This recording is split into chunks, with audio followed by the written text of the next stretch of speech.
Meningkatnya angka kematian akibat COVID-19 jadi sorotan Satgas COVID. Juru bicara Satgas COVID, Wiku Adhisa Smito bahkan menyebut angka kematian akibat COVID-19 terus naik saat PPKM darurat dan berlanjut ke PPKM level 1 hingga 4. Hal ini justru berbeda dengan angka positif COVID yang menurun dan angka kesembuhan yang terus meningkat. Wiku meminta kepala daerah meningkatkan perhatian penanganan pasien yang ada di ICU. Kematian tertinggi di sisi lain pemirsa, mantan Menteri Kesehatan Indonesia Siti Fadila Sutari mencium adanya kejanggalan di balik lenyapnya kasus COVID-19 di Indonesia dan sejumlah negara. Siti Fadila menilai hal ini adalah sesuatu yang aneh dan mengherankan. Tak hanya di tanah air, Jepang juga mengalami hal yang sama. Kita tunjukkan bahwa dalam kondisi di rumah saja kita tidak menjadi semakin individualis, tapi justru kita semakin peduli satu sama lain. Juga perlu saya sampaikan kepada pemerintah daerah untuk meningkatkan pengujian sampel tes secara masif dan melakukan pelacakan yang agresif serta diikuti isolasi yang ketat. Segera dan terus siagakan satuan gugus tugas di tingkat kecamatan, kelurahan, RW, dan RT sesuai dengan kewenangannya. Jika ada warganya yang bergejala terinfeksi virus corona dan juga bila ada yang membutuhkan uluran tangan harus segera dibantu. Ini semua bertujuan agar penanganannya terpadu dan terkoordinasi dan tidak ada yang terabaikan. Pemerintah tidak bisa bekerja sendirian, tidak bisa. Peran serta seluruh lapisan masyarakat sangatlah penting. Semua ini bukan hal yang mudah untuk kita semua. Tetapi saya amat percaya jika kita mampu melalui kesulitan ini bersama, kita justru akan menjadi bangsa yang semakin kuat dan siap menyongsong masa depan yang lebih sejahtera. Terima kasih. Wassalamualaikum warahmatullahi wabarakatuh.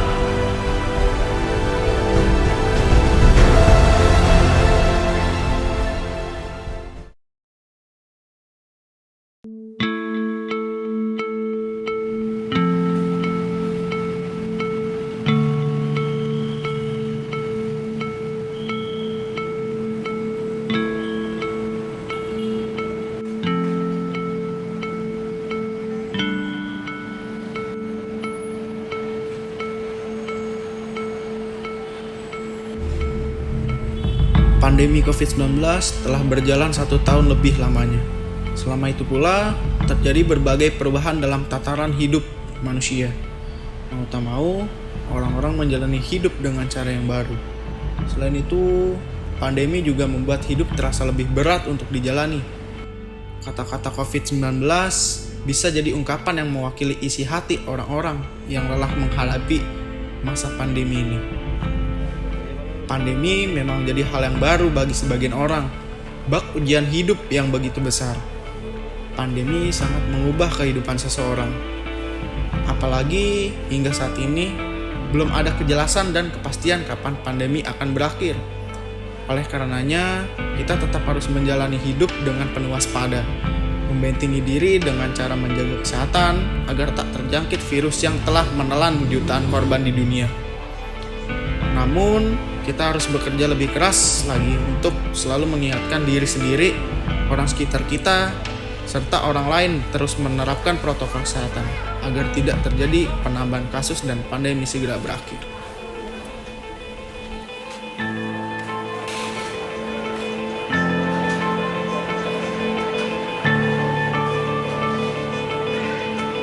Dunia perekonomian pun semakin melemah. Hubungan sosial semakin menurun, yang menyebabkan kurangnya interaksi dan kepedulian terhadap sesama.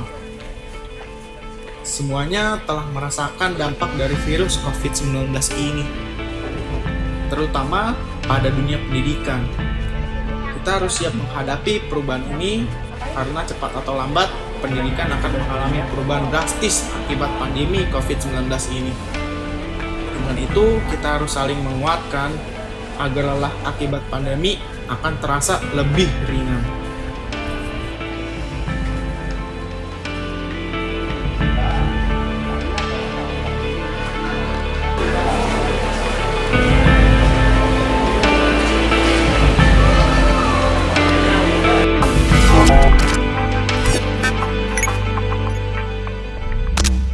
Tak kenal maka tak kebal.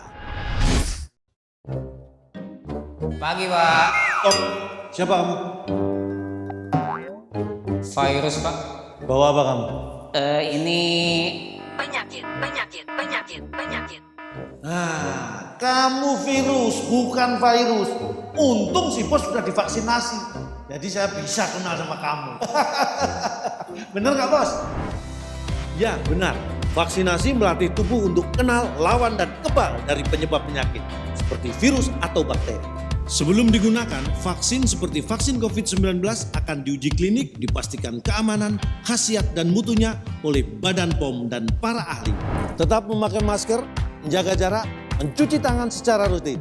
Ingat, siap divaksinasi saat vaksin siap. Tarik sis, mongko. Vaksinasi dan protokol kesehatan. Lindungi diri, lindungi negeri. Sido Muncul berhasil mengembangkan tolak angin bebas gula yang formula, khasiat, dan rasanya sama. Baik untuk penderita masuk angin yang diabetes.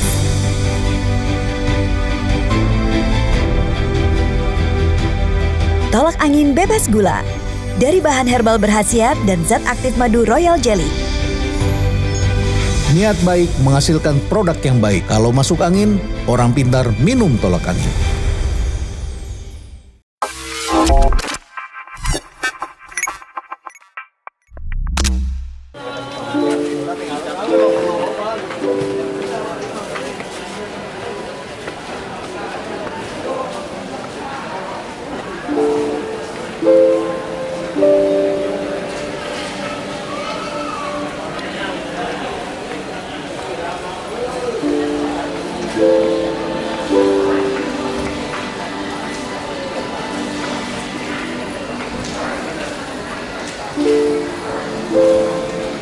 Ini kan pandemi kedua setelah yang pertama flu burung 2008 kan yang kita hadapi kalau nggak salah ya.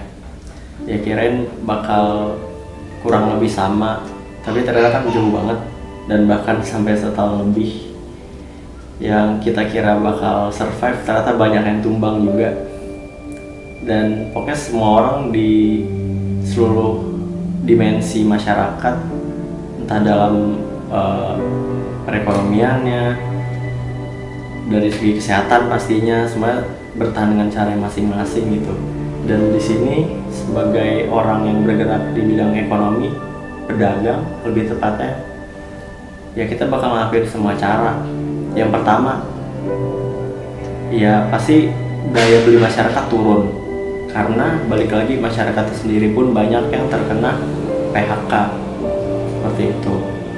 Dari situ kita juga yang tadinya menjual barang yang lebih tinggi harganya harus putar otak gimana cara kita punya produk yang harga lebih miring dan agar tetap bisa dapat keuntungan pedagangnya seperti itu. Dan saya kira awalnya bakal cuma sebentar, entah sebulan, 2 bulan, 3 bulan, tapi sampai setahun lebih kan, bahkan udah 1,5 tahun sekarang jalannya. Dan itu berdampak jauh banget sih, dan itu merubah banyak hal yang terjadi sebelum pandemi dan selama pandemi.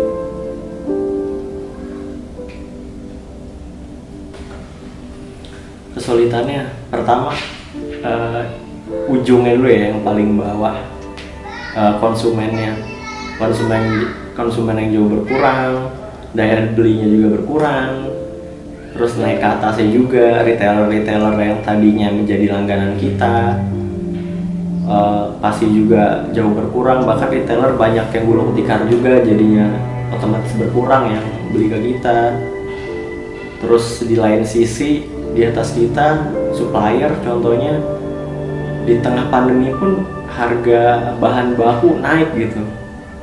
Jadi kita kayak dihimpit atas bawah, dan itu sulit banget putar otaknya gitu. Dan ya mau nggak mau sih harus tetap putar otak biar gimana caranya kita nggak gulung tikar juga gitu loh. Seperti itu sih. Selain itu kesulitannya juga di tempat kita dagang. Contohnya seperti yang mungkin penonton tahu ya, di Tanah Abang waktu awal pandemi 2020 ditutup selama sebulan lebih.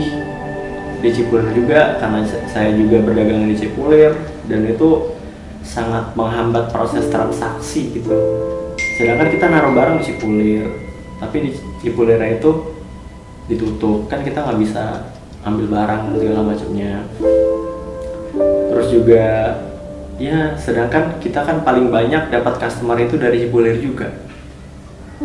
Tentunya sangat berdampak besar dong untuk kita. Apalagi pemberlakuan PPKM yang pada awalnya itu menjadi pukulan telak buat para pelaku usaha gitu. Gitu sih. Harapan kita sebagai pedagang ya ke depannya tentunya semoga daya beli masyarakat jauh lebih membaik daripada hari-hari sebelumnya yang tadinya nggak bisa spending jadi bisa spending semuanya. Ya tentu kan kalau bisa spending kita juga perputarannya lebih bagus, barang-barang kita juga lebih cepat laku, dan tentu semua pedagang justru mengharapkan hal yang demikian. Apalagi pemerintah kan juga dapat pajak dari setiap transaksi yang kita lakukan, seperti itu sih tentunya. Dan semoga dengan lebih tanggapnya pemerintah dalam menanggulangi COVID juga semakin sedikit yang terpapar COVID, dan semakin besar juga kesadaran masyarakat untuk menanggulangi COVID dari pribadinya masing-masing.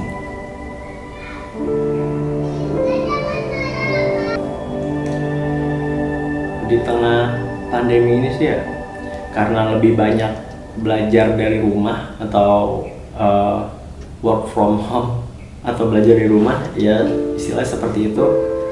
Alhamdulillahnya gitu, kita tetap bisa menyisihkan waktu dibandingkan kalau misalkan kita datang langsung ke kampus. Walaupun pastinya dengan berbagai hambatan yang kita hadapi kalau belajar secara online, entah itu permasalahan dari hardware-nya atau jaringan, software dan segala macamnya, ya kita pasti tetap berusaha untuk melalui itulah demi pembelajaran yang maksimal. Walaupun banyak kekurangan di sana sini sih. Dan sebagai pedagang tentu dengan adanya pandemi ini bagi waktunya jadi lebih banyak online juga sih ngelayaninnya untuk penjualannya. Paling ke toko juga buat ketemu sama calon customer yang udah tektokannya di WA atau di Facebook dan tinggal ambil barangnya sih, kayak gitu.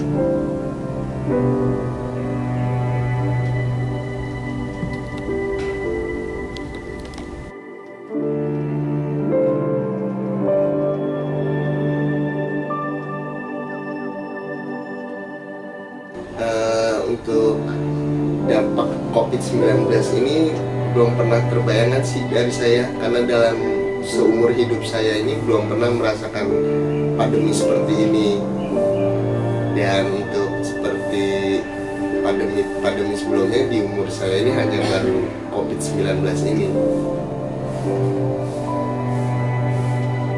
Selama COVID-19 ini jadi driver online ini menurut saya kesulitannya saat pertama kali pandemi ini mulai muncul dan mulai pemerintah memberlakukan PSBB. Di situ mulai pembatasan seperti tidak boleh bawa penumpang, mal mulai ditutup. Jadi di kitanya itu sulit untuk mencari orderan karena penurunan juga jumlah orderan karena orang semua di rumah, restoran rata-rata mulai tutup. Situlah kesulitan pertama kali yang saya rasakan saat pandemi. Dari mulai orderan yang biasanya saya bisa mendapatkan 15 orderan setiap hari, itu langsung secara drastis sehari hanya bisa dapat 1-2 orderan saja. Ya Kalau harapan driver online sih, saya mengharapkan agar bisa kembali seperti dulu lagi ya. Jadi jumlah orderan dan pemberlakuan PSBB di pandemi ini bisa dikurangi, karena disitulah kesulitan driver untuk mencari orderan menurut saya.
Jagonya daya tahan tubuh.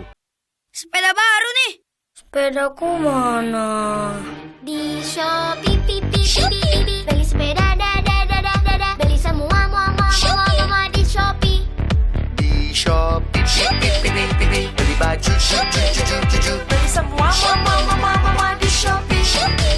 gratis ongkir, semua ada, beli semua, beli semua di Shopee. Beli semua di Shopee, gratis ongkir. Sadarkah Anda betapa pentingnya tangan dalam beraktivitas? Namun, tangan juga menjadi sarana perpindahan kuman.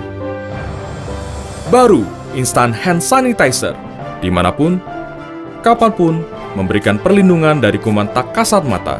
Dengan kandungan 75% alkohol, efektif membunuh kuman secara instan. Instant Hand Sanitizer selalu melindungi.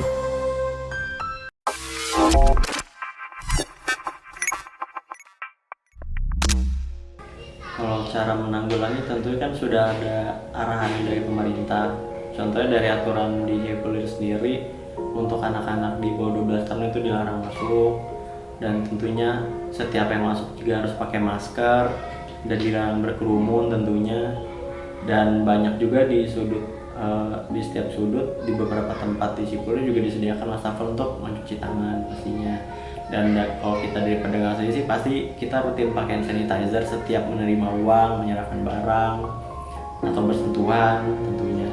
Dan kita pasti tetap pakai masker juga, menjaga jarak dan tidak berkerumun selama melakukan transaksi. Seperti itu sih pastinya.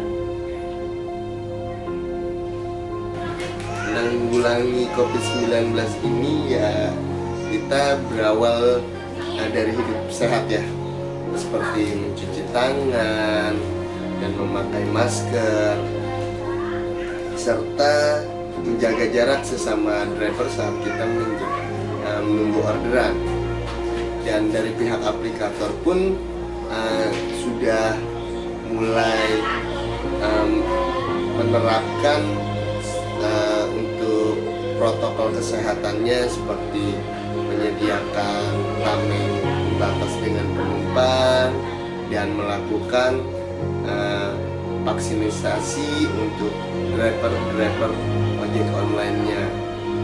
Dan kita juga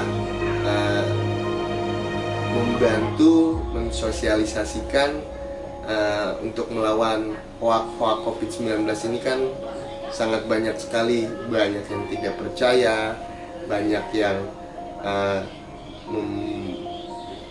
membuat orang itu tidak taat protokol kesehatan. Jadi itu juga sebagai yang kita lakukan untuk agar COVID-19 ini cepat selesai.